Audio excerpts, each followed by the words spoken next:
वकास, महीना डेढ़ महीना पहले ये वाक़या हुआ है और किसी को कुछ पता नहीं चला, ऐसा हो सकता है? फैसल, सबसे पहले तो मैं कहूँगा कि बेदम हुए बीमार दुआ क्यों नहीं देते। तुम अच्छे मसीहा हो, शफा क्यों नहीं देते। और मिट जाएगी महलूक तो तब इंसाफ करोगे। मुनसिफ हो अब तो हशर उठा क्यों नहीं देते।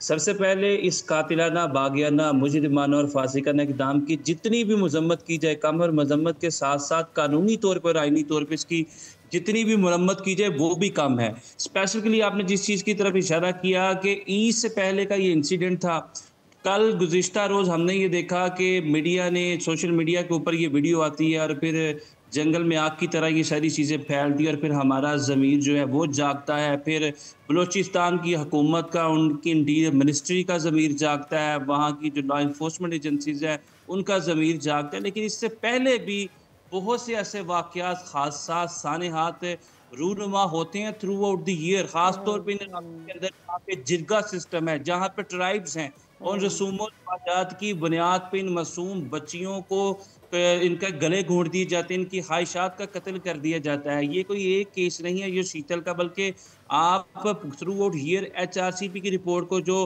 ह्यूमन राइट ऑर्गेनाइजेशंस हैं जो पाकिस्तान के अंदर जिस तरीके से काम कर रही हैं, आप गुज़िश्ता साल की बलूचिस्तान के हवाले से रिपोर्ट उठाकर देखें, 200 से ज़्यादा बच्चियों को ऑनर क्राइम्स के नाम पे कत्ल कर दिया गया या उनकी ख्वाहिशात का गला घोंट दिया गया।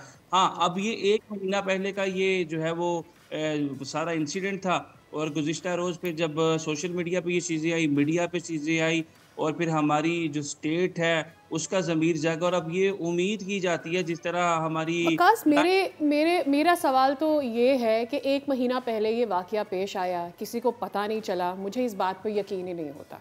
सोशल मीडिया पर शोर मचते ही 10 लोग गिरफ्तार हो जाते हैं। क्या पहले से वो लोग आइडेंटिफाइड थे? क्या फोर्सेस को पता था कि यहाँ पर ये वाक़या हुआ है और इसमें कौन-कौन इन्वॉल्व है? देखें, मुझे तो लगता है कि सोर्सेज़ को इस चीज़ का आइडिया होता है कि कहाँ-कहाँ, कौन-कौन से क्रिमिनल एक्टिविटीज़ हो रही हैं और कहाँ पे कौन सी ऑकरेंसेस हो रही हैं।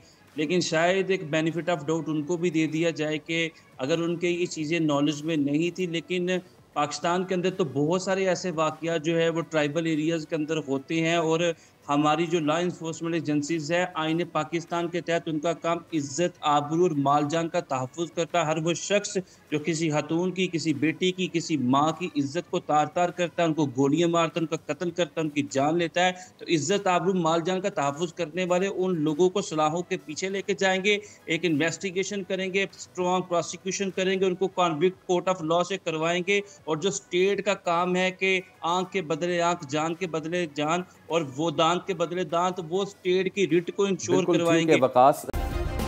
सब्सक्राइब करें और बेल दबाएं ताकि कोई खबर रह न जाए।